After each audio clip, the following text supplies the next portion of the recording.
If you're looking for a podcast about horses that speaks to your soul, Find Yourself on a Horse is the answer to your dreams. I'm Penny Hawes, also known as the Horsey Life Coach, and my goal in life is to help women transform their relationships with their horses and ultimately themselves, one breath at a time. Hey, welcome to Find Yourself on a Horse, the podcast. I'm Penny Hawes, aka the Horsey Life Coach, and my mission is to help horsewomen deepen their relationship with their horses and ultimately themselves, one breath at a time. I bring you a new episode each week covering all things horse-human relationship. Some of it's practical step-by-step strategies. Some of it might be what people call a little woo-woo, but that's nonetheless as effective as the practical stuff. This week, I'm going to chat a little bit about something that most women, whether or not we're horsewomen, are familiar with, and that's being our own worst enemy. Whether it's because we were raised to put others first, but let me rephrase that and say it's because many of us were raised to put others first, that anytime our thoughts wander into self-affirming territory, it sends a signal to our good old friend, our amygdala, who immediately tries to shut down that good thought. Now, our amygdala, which is the center of our brain that controls fight, flight, or freeze response, isn't actually a bad guy. It's just trying to keep us safe.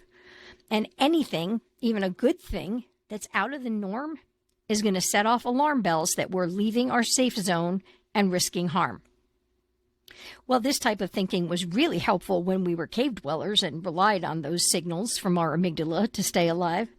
Today, they've just become part of a narrative we're not even aware we're having with ourselves. So I'm going to cover 3 ways in which horsewomen are our own worst enemies, and then 2 helpful strategies for improving the relationship. So this first one is for all of you who tend to carry a lot of unearned guilt, like a lot of other women. What I find most horsewomen feel guilty about is not being good enough for their horse. They're too old, they're too busy, they're too cautious, they don't ride well enough, they don't groom their horse thoroughly every day, they don't feed that super expensive supplement that someone on a forum said that they should because, well, it's super expensive. Guilt can be a pain in the neck, but it can also be useful if you take the time to dig into it a bit. It can let us know where we may have unreasonable expectations about ourselves. Expectations like we should be able to afford anything that anyone suggests might be good for our horse. That expensive supplement, just because someone on a forum said you should get it, doesn't mean you should. Don't buy into other people's guilt. If you want to feel guilty about supplements, try having a 33-year-old horse. With Laddie, I could be spending hundreds of dollars on a supplement, on various supplements every month. But he's sound. He lives out. He's always got fresh water. He gets his teeth done, the teeth that he still has. He gets his feet trimmed. He really doesn't need anything other than the senior feed, hay stretcher, and senior weight supplement that I give him. Except when it's really hot, I give him electrolytes. Now, Laddie is 33, but he's happy and well cared for. And even though I might find myself trying other things if I had bottomless pockets, the truth is he doesn't need anything other than what he's getting right now. So here's a home truth. There will always be people who spend more money on their horses than I do. And that's quite possibly true for you as well. So if you feel guilty because you don't feel good enough, stop and figure out your own definition of good enough and let that be your guide. Remember, perfection does not exist, but good enough does. The second thing that we tend to fall into is worrying. Now, worrying is similar to guilt, but it's about things that might happen rather than something that has happened or is happening, which is what guilt usually is. There's a saying, worrying means that you suffer twice, which you worry when you're worrying, or you suffer when you're worrying, and then you suffer again when and if the thing you're worrying about happens. But I found another saying by Michel de Montaigne, quote, "There were many terrible things in my life, and most of them never happened, end quote. Think about that one for a minute. Worrying destroys any happiness or peace you could find with your horse in the present moment. And unless you can affect the outcome of whatever it is you're worrying about, it's kind of pointless. Becoming a horse owner, kind of like becoming a parent, seems to activate the worry gene in us. Horses are big and fragile and expensive, and we love them dearly, but they do seem to have a knack for getting themselves into trouble. The thing is, when they do get into trouble, it's often so weird and just off the radar that you wouldn't have dreamed of it in a million years, nor would you have been able to prevent it. Now, I'm not saying don't be prepared. Obviously, make sure your barn and your fencing are safe, and that you have your vet's phone number on speed dial, and that you have at least a basic human first aid kit and a basic horse first aid kit on hand, too. Now, I've created a printable human and equine first aid kit checklist to help you make sure that you're prepared with what you need right at hand. It's a free download, and I put the link in the show notes. But please note, make sure you have a discussion with your vet about what you should and shouldn't include in your first aid kit. The downloadable checklist is meant as a reference, not veterinary or medical advice. Number 3 on our "we should stop doing this to ourselves" list is overthinking. Now, this one's a little counterintuitive. Well, actually, it's a little convoluted because we have to think about what we're thinking in order to stop overthinking, I think. Let me explain. We tend to have a running narrative in our heads, often involving feeling guilty or worrying. There's a big surprise, right? We can also often get ourselves so far down a rabbit hole that we make Alice's Adventures in Wonderland look like a run to the grocery store. Now, in last week's episode, I talked about trusting your gut, going with the feeling of what's right in a situation. When we overthink, we block out much of that intuitive conversation coming from our heart, our gut, our soul, wherever it is that our intuitive conversation originates. We're so busy with the words that we forget to check in with the feelings. And since these words, most of which, remember, we don't even realize are going on, looping in our head in 7 directions at once, we get hung up on the words and we end up not being able to make any decision at all. That's called paralysis by analysis. And it can hurt your relationship with your horse. Now, if you're a novice horse owner, it's normal to want to learn all that you can, and please continue to do so. Even as somebody who's had horses for over 50 years, I am constantly learning. But I try to integrate that learning in some physical sense. I'm currently working on connection training with my mare, and along with the excellent online videos are several PDFs to download and read. Now, having ADHD means that I don't always process paragraph after paragraph of text that well. Ironic for a writer, right? Especially one who can write at length on any subject you give me.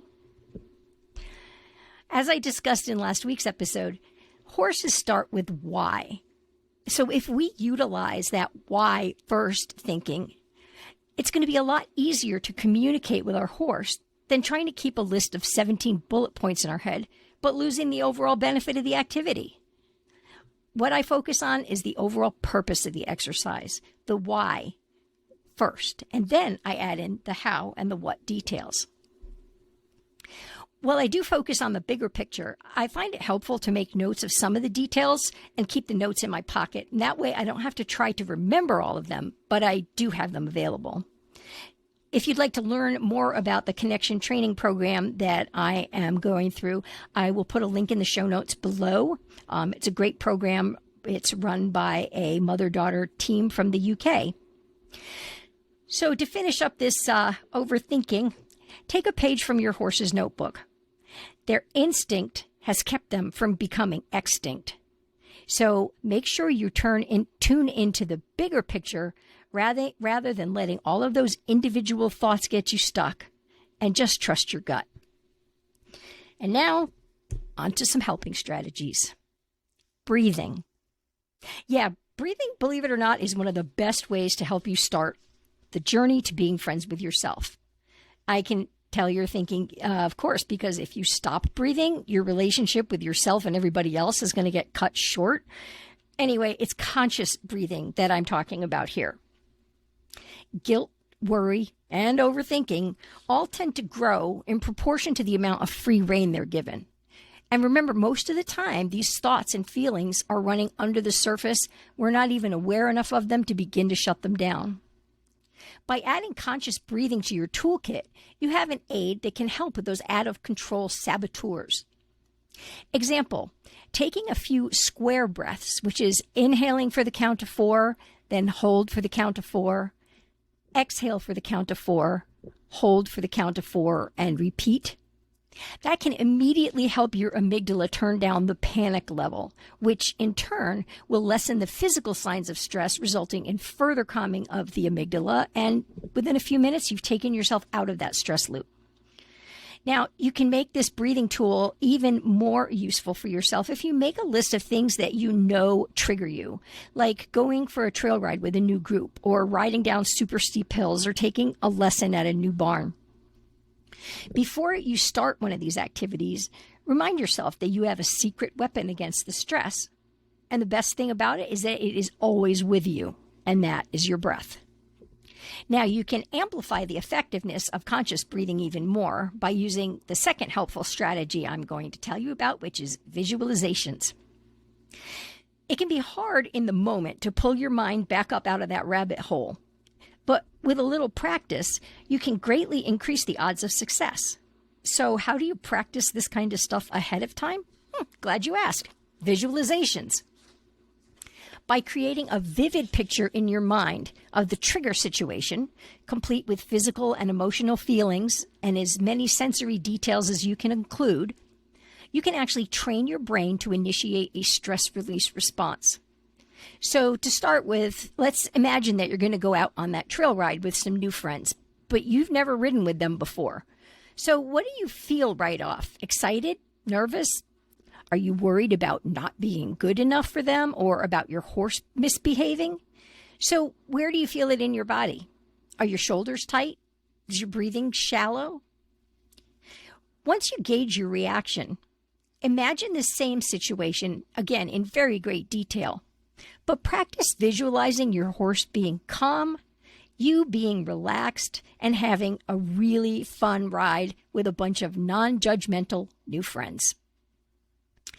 Regular use of visualizations not only helps with horse-related issues, but it's also kind of useful if you have repetitive day-to-day stressors as well, like your long commute or coming home to dirty dishes in the sink because nobody bothered to unload the clean ones from the dishwasher.